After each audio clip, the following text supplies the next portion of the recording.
Time for another regional recap. Hey guys, Otak here, back with another video, and today we're going to be doing my Kissimmee, Florida regional recap, and spoiler alert, things didn't go that well. Just for a generalized idea, there were about 400 people at this regional. It was a 9-round regional, and I dropped by round 7, I believe. I just want to preface that even though I lost to certain decks, the only person I really lost to at this regional was myself. We'll get into a little bit more when I'm talking about the actual physical games, but I made a massive amount of misplays that I just quite frankly shouldn't have been making, and every single time I made it, it costed me the game. Before we, of course, do talk about kind of like the downs of the regional, I do want to first start this video off by talking about some of the things that actually went well at the regional, or like really lifted my spirits, kept me in a decent mindset. To start, there were 2 individuals that actually recognized me at this regional from my content here I make on YouTube. So if you're currently watching this video, shout outs to you 2 individuals who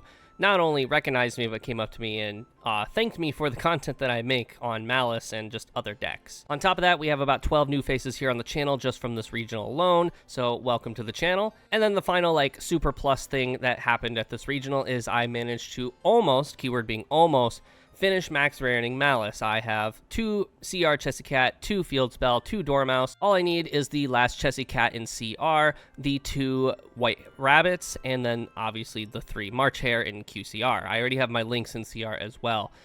In this exact example, I am considering CRs as max rarity alongside the QCRs. I just don't like the look of QCRs. I want things to stay as consistent as possible, so the CRs, in my personal opinion, are also considered max rarity, but I'm almost there. So the games. Round 1, I went against Raizio Mitsurugi, and this was probably the only like game that was like out of my control, the only loss that was out of my control. Both games I literally opened non-playable. I should begin by prefacing that I did not win a single die roll at this regional. I lost, I don't think I rolled higher than a 5 this entire regional, which was crazy. But the first round, I lose the die roll. He goes first. I activate Droll. He just ends on a detonator pass, and I have no monsters in hand, and I draw into nothing, so I just give the game to him because it gets back to him. I'm hoping I live a turn, and nope, he activates 7 Tachyon. I'm like, we'll go game 2. Game 2, I go first, and I open 4 hand traps and backup, and like this is a hand that can play as long as he doesn't have nib, and he had nib. So the moment the rock hit the board and I passed it to him, he went ahead and activated the Raizio Mitsurugi, or sorry, the Mitsurugi ritual spell, and again, I scooped. So this was like the only game that felt out of my control, that there was nothing I could have done better because I just didn't see playable hands. So this was the only round that the loss didn't really bother me because, again, it fell out of my control. Round 2, I went against pure Mitsurugi, and he bricked game 1. I bricked harder game 1, so he got it. And then game 2, he bricked. I won. Game 3, he bricked. I won. In fact, he bricked all 3 games so hard that he set 1 monster face down and 2 back row and passed all 3 games. It's just his back row was a little stronger than my opening hand game 1, so I was unable to play further than that. So game 1 he ended up getting, but it was just really unfortunate that he bricked that hard all 3 games, and because of that I was able to get him in the last 2. Round 3 was the mirror match, and not much to say here. He won the die roll. He sets up a very strong end board with like the allied code and GWC, but he doesn't get the Krypton rotation. I open a pretty solid hand. The only thing that stopped the hand from being able to crack the board was, out of the 2 cards in his hand, I knew that March Hare was one of them, and I was playing around that fine, but the last card in hand was a Bestial, and it banished my wizard target to revive from grave, which resulted in me not having the bodies to be able to crack his board and, you know, go for game. So that was unfortunate. I almost cracked the board. I don't think I really misplayed in that scenario. I played around his board very well because he was shotgunning effects, so I exploited that. And just the unfortunate part is that he had a Bestial in hand, which prevented me from getting the last body on the board that I needed to crack the board. And then game 2, he ends up having Impulse on my like only live summon. So he ended up killing me game 2 as well. It was a 2-0 for the mirror match. It was whatever. I didn't really think much about it. Round 4, again, pure Mitsurugi, and my only wins this regional was 2 Mitsurugis and a Chimera, and we'll get into the Chimera a little later. Pure Mitsurugi, I was playing against an opponent who just picked up the cards that day, and it was obvious even before he told me because he just didn't know his lines, so I was able to just kind of free ball it and just kind of go crazy. And no disrespect to my opponent, it's just the fact that, again, he didn't know his deck, and I was just able to play. So that was just unfortunate on his end. Round 5 is where things get very tilting. Round 5 is against, once again, Ryzeal Mitsurugi. And Ryzeal Mitsurugi is obviously, like, just all over at this regional. But I should have won this. But guess who lost it? Me. And guess who was the reason I lost it? Me. Sure enough, I lose the die roll. My opponent sets up a end board of just 3 material detonator, and I had an imperm for the detonator, and he popped it instead of keeping the detonator on the board. So I ended up just comboing off and then killing him there.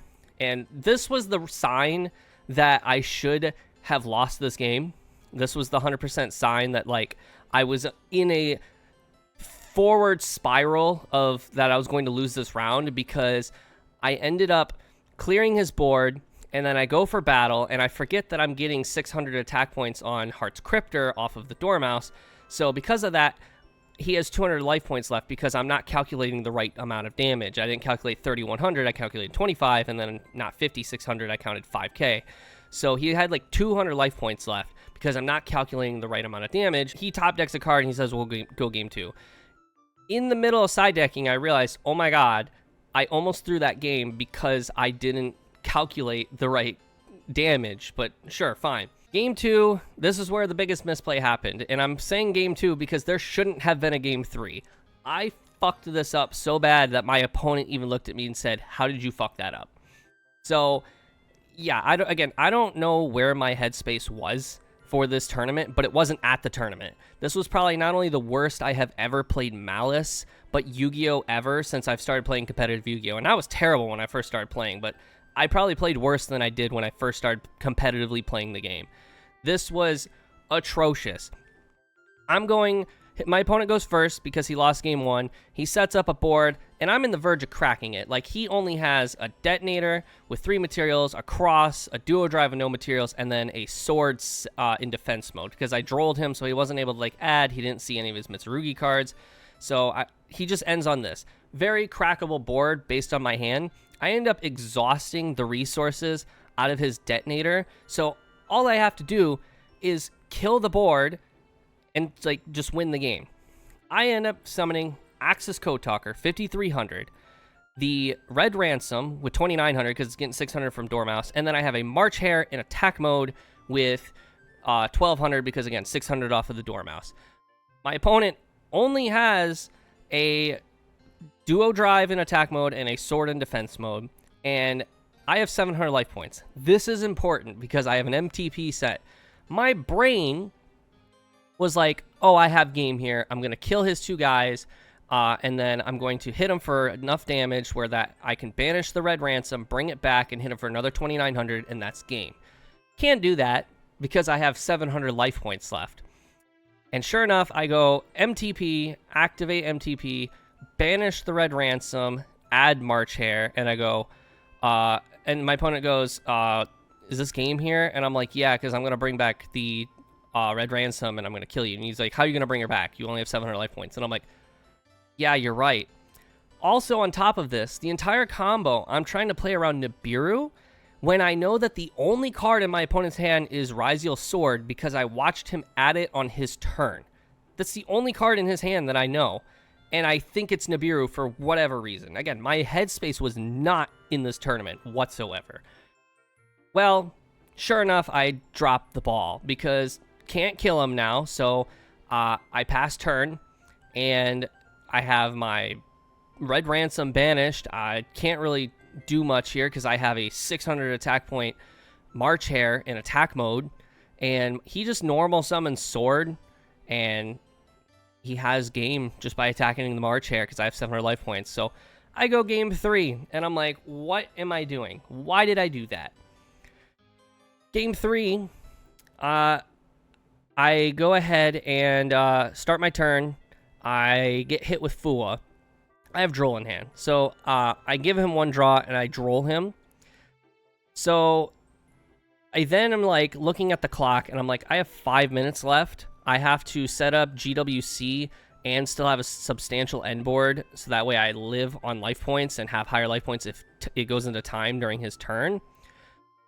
That's not where things ended. I don't know how things ended like that, but I have Bomber Dragon with Lingaribo set, no back row. GWC I used on my turn for whatever fucking reason, and I have a March Hare in hand. He leads his turn with Lightning Storm. I just give it to him. I don't know where my headspace was in this fucking tournament at all, but it wasn't at the tournament. And then on top of that, a common mistake I was constantly making at this regional was that I wasn't banishing Malice cards to have ammunition for the Heart's Cryptor. So anytime I was like, oh, I can just go for game by summoning Heart's Cryptor. Couldn't, because I didn't have anything banished to be able to put back. It was just like, I was making a lot of these small mistakes that was causing me to have to reroute, which left me more exposed to other interaction or just dropping the ball entirely. So that was rather unfortunate. Thankfully, before the next round, I managed to like cool off because I was livid. I almost checked the drop box there, but I was convinced that X3, because there were 400 people, it was top 48 for invite, that X3 had a high chance of getting in. So I was like, okay, it's round 5. I gotta just win out 4 more rounds and then pray. That's not how things went. Round 6 was Chimera. I played against Chimera, and my opponent was not very happy with me game 1 because despite the fact that I shuffled my deck and then my opponent shuffled and cut my deck, I top decked 3 infinite impermanents, and he didn't open Chimera Fusion. So he normal summons Gazelle, or no, he special summons Nightmare Apprentice, I impermit. He normal summons Gazelle, I impermit. He goes Link 2 for Moon, and then he makes Requiem, goes Requiem effect, I Ash it, and then I top deck Dormouse. He was quite upset. We go game 2, and he starts setting up an actual end board, and we have to go game 3. I actually recall not being able to crack the board because he super polyed me, and I just didn't have the resources to stop it. So we go game 3. I set up a board. He can't crack it. Is what it is. It really wasn't like, it's not much to talk about. Like, I really hate this, but like my wins were nothing to talk about in this regional because they just didn't feel. I guess the Chimera one was like the only like real game in my personal opinion that I won, because the 2 the 2 pure Mitsurugi games I won, again, like my opponent bricked 3 games in a row and the other guy didn't know his deck, so just wasn't Yu-Gi-Oh in my opinion. And then the Chimera player, like I got high rolled like really luckily with 3 imperms in my opening hand against a deck that doesn't like target negation, so it is what it is. But round 7, this was my final round of the tournament, and I'm going against Odeon, and this not only was where I dropped out of, like, I dropped because I was X4, but I also dropped livid at myself because I made the most dog shit mistake that it makes the last mistake look like nothing. Game 1, my opponent sets up a board, and he's like not using his Odeon cards correctly because there were a lot of points of interaction where he could have used his cards, like his Swamp Deity, to like negate my stuff, and it would have ended my turn there. But he's like really holding it. He's like being very patient for whatever reason. I end up crashing my cards into Little Knight. Like I go Battle Phase to get Little Knight off the board because it's one form of interaction I don't want to have to deal with. And then I go main 2, I summon Bomber Dragon, I then summon a guy to the Bomber Dragon zone, nuke the board, so that way he has to start fresh. And he ends up just passing the turn, and we go game 2. So game 2, I should have won.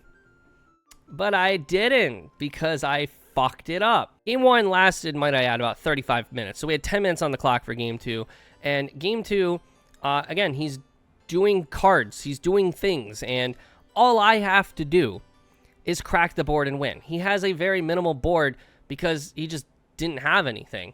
So I end up getting out to my access code, and I go access code, banish white binder, pop his his Anubis, and then all I have to do is revive this white binder for 900 life points and go for game. Guess what I don't do? I don't activate white binder, and then I go access code banish splash mage, pop the field spell, and then I'm like looking at myself, I'm like, how do I not have damage on board? And I'm like, oh my god, I didn't revive the white binder. I got trigger happy with the access code. We go battle.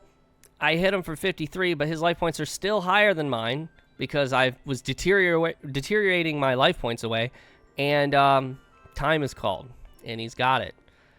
I fumbled the round I needed to win to keep staying in this tournament. Now, don't get me wrong, I had to win 2 more rounds to even have an opportunity to make invite at X3.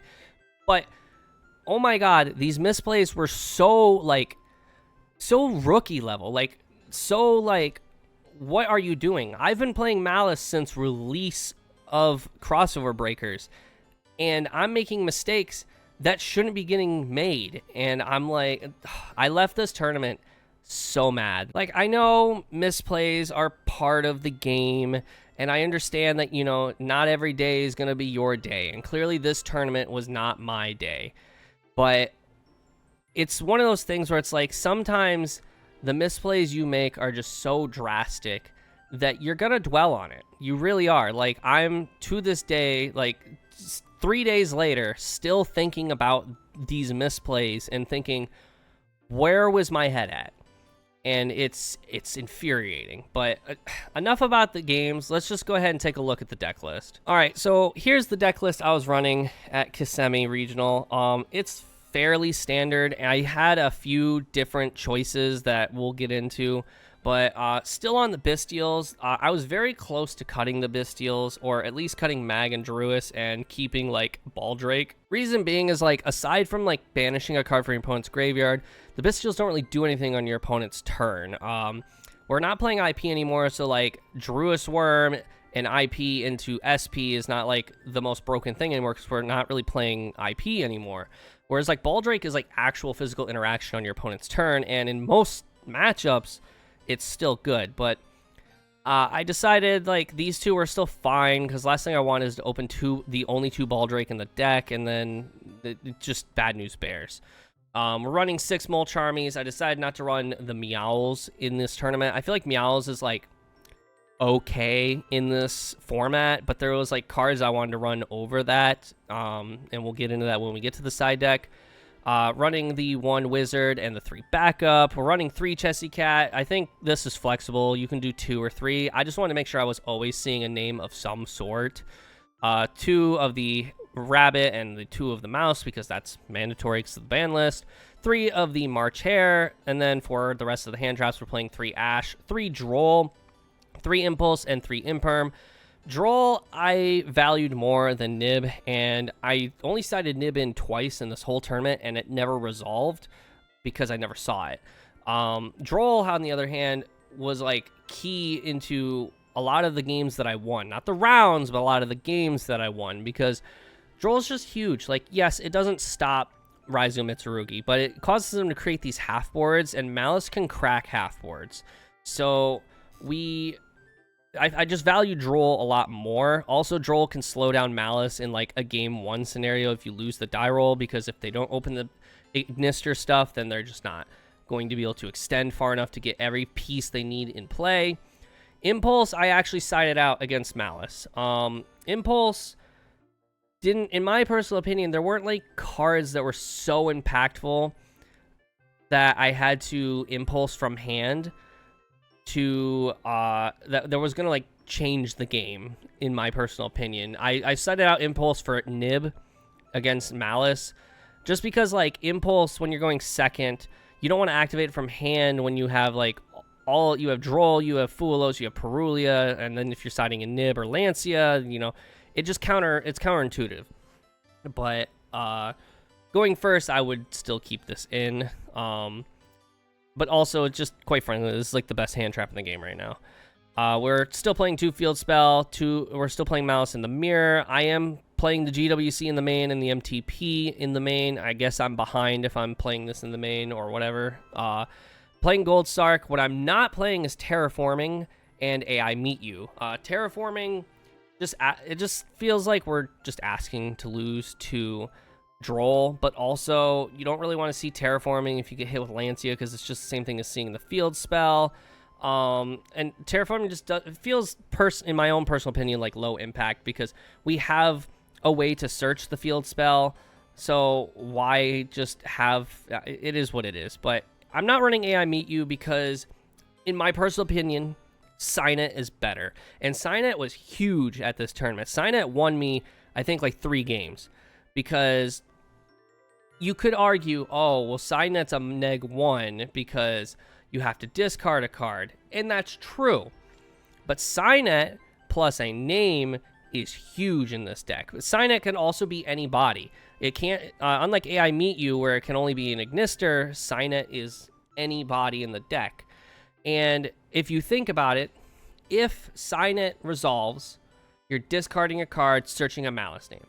If backup is your only playable card in hand, or if you go AI Meet You, search backup, normal summon backup, and backup resolves, because they're not going to ash the backup, they're going to ash the AI Meet You, but if they don't have imperm to stop the backup, it's also a -1. It is the same scenario. You're still discarding a card, you're just changing where you're discarding that card. And at the tournament, when I was talking about this with one of my opponent's like, well, what if they have Ash? I'm like, then they have Ash. If they have Ash, they're stopping Signet or AI Meet You. Like, it doesn't make a difference. The only difference here is that if they Ash Signet, I lose a card right out the gate. But 9 times out of 10, I was discarding a Mulch Army anyways. So, like, a Mulch Army going first with Signet in your hand is just a free discard. So, Signet felt right in my personal opinion, and it didn't. I still don't regret running it. Like, I personally think I'd rather run this than AI Meet You every time. As for the extra, we're still running the Allied Code Talker, the Topologic Bomber Dragon, Firewall, Access Code, the 3 names, Dark, Little Knight, Splash Mage, Wicked, Link Spider, 2 Lingaribo, and Owl Mirage. So, big thing to note here is Haggard is not here, and that's because Haggard just isn't needed all that much anymore. A lot of the lines lock you into Cybers pretty early, and also Haggard kind of like messes up the go-to line if you open like Dormouse, because you want to banish the Dormouse off of the Malice in the Mirror banish effect, so that way you can add the March Hare. But also, we have March Hare, we have backup, we have all these extenders now that like Haggard doesn't feel necessary, and like if Splash gets impermed, it's fine. I was a big hater on the double Lingaribo. It didn't feel necessary, but like now that I've played it a lot in like a full competitive environment, it's growing on me. I see the utility. Being able to like summon the Lingaribo, protect yourself from like imperm or impulse early, and then like be able to summon it again on the Wicked, so that way you can banish to search the backup. Like, I see the utility, or just being able to end on it. Ling alone won me game 1 against the Odeon player, just being able to negate that stuff. Ling also just blocked my opponent's impulse when I was in the Malice Mirror, up until he impermed and I had to use it then, and then he had impulse to be able to stop me. Dark was huge in this tournament. Against the Mitsurugi matchups, I summoned this, I think, 3 times and summoned their Murakumo to my board to nuke their board, and then I kept it to be able to have that like discard negate effect. Unfortunately, as I've got done mentioning, I didn't win very many of my Mitsurugi matchups, but Dark was huge. Never summoned it on the Malice player, but the application there is like you summon it and then be able to like steal or force out the GWC, so that way you can't steal their white binder. It just like, it forces interaction, or you're gonna get interaction of your own. The only thing I didn't like out of my extra deck is Topologic Bomber Dragon and Allied Code. The one time I summoned Topologic Bomber Dragon, well, actually I summoned it twice. The first time won me the first game against Odeon, which was like okay. But then when I did end on it, it got lightning stormed. Like, Bomber, maybe it's just because I wasn't winning a lot of die rolls, but it just never felt like the answer. It never even felt like the card I wanted to summon. Like, Allied Code always felt like the better choice in my own personal opinion. And I have done plenty of practicing with both the lines, but Bomber just never felt right. Like, anytime I was like, oh, I could summon Bomber here, I would just sit there and think, well, what's the point? I'm not playing a matchup that it matters. Like, if you're playing into Ryzeal of any sort, Bomber's pointless because they just go X and the Mirror Logic Aggregator, target Bomber Dragon. The Bomber Dragon's just a guy. And, like, yeah, they could do the same thing against Allied Code, but Allied Code does tribute for cost, so you can still, like, activate his effect to be able to tribute to get the body in the graveyard so you can, like, GWC later. So, like, he has some utility. Like, sure, he's not going to be able to resolve his effect because it'll be negated, but he is just... in my personal opinion, I felt like he came up a lot more than Bomber Dragon, but I'll probably still keep both of them in for now. Side deck is probably something you've all been eyeing down since I turned to this page. We are playing 3 Nibiru, 3 Lancia, 1 Earth Golem Adagnister, 1 Garura, 1 Called by the Grave, 3 Super Poly, and 3 Solemn Strike. Now, going into this tournament, Super Poly seemed crazy. It would have been crazy if I ever saw it. Super Poly, just unfortunately, I never saw it in the entire tournament, minus against the Chimera player, and it never got activated. That's just the unfortunate fact for this scenario, but I believe I sided this in almost every game too. Against Malice, I sided it in for the Earth Golem Adagnister to crack their board. Didn't see it. Against the Mitsuri players, I sided in for Garura. Just didn't see it. Just... Super Poly's crazy this format, but there's no room in a Malice extra deck to just be main decking these fuckers. So, that being said, had to throw them in the side deck, and Super Poly, again, going into this tournament was crazy. One of my buddies who was actually able to main deck Super Poly, it won him so many games. I just never saw it, which was rather unfortunate. Overall, like, I'm not disappointed in the slightest with this deck. I think the deck did exactly what I needed it to. I just didn't perform. As a player, I played poorly. I think the deck was fine. If I could run this deck again at another regional this weekend, which I won't be going to, but if I could run this exact deck list card for card, I would. I, as a player, did not perform. So I have no critiques here by any means on the deck list. And that's really it for the regional recap. This is unfortunately going to be my last regional I attend before Worlds, which means... this will be yet another season that I don't get my Nats invite, which is fine. It's not like I was going to go to Nats, but for those who haven't been on the channel that long, I am, as a player, trying to get my Nats invite, not because I want to go to Nats, but I want to be able to say I had the ability, that I've gotten good enough to consistently be able to get my invite or have the ability to get my invite. I feel like as a competitive YouTube channel, for Yu-Gi-Oh, I have to have some line of credentials to be able to have the ability to tell you guys, yeah, this is how a deck should be built, or this is the line, this is how the deck should be played. If I don't have that, I feel like I, have no room to be talking over, players like Pack or Joshua Schmidt.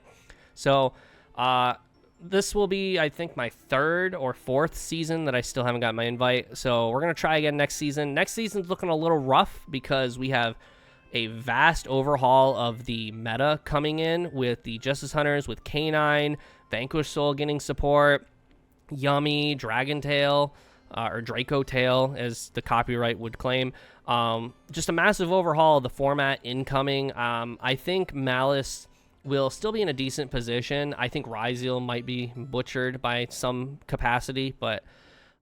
we'll have to see. I do think Yummy is going to be my deck of choice in that format. It just depends on if I can get the cards. But for the rest of this season, I guess, I am going to be playing Evil Twin Fiendsmith. So, be prepared to see videos on that here really soon. I just want to take a small step back from Malice for a little bit. And I did pick up the Evil Twin cards because it's the deck I did want to play when the support came out. But I was so stubborn on Malice. So... let me know what you all think down in the comments section below. Don't forget to leave a like on this video and subscribe to the channel. Again, big shout out to the people that did recognize me at the Kissimmee, Florida Regional. But with that, I'll see you all in the next video. See ya.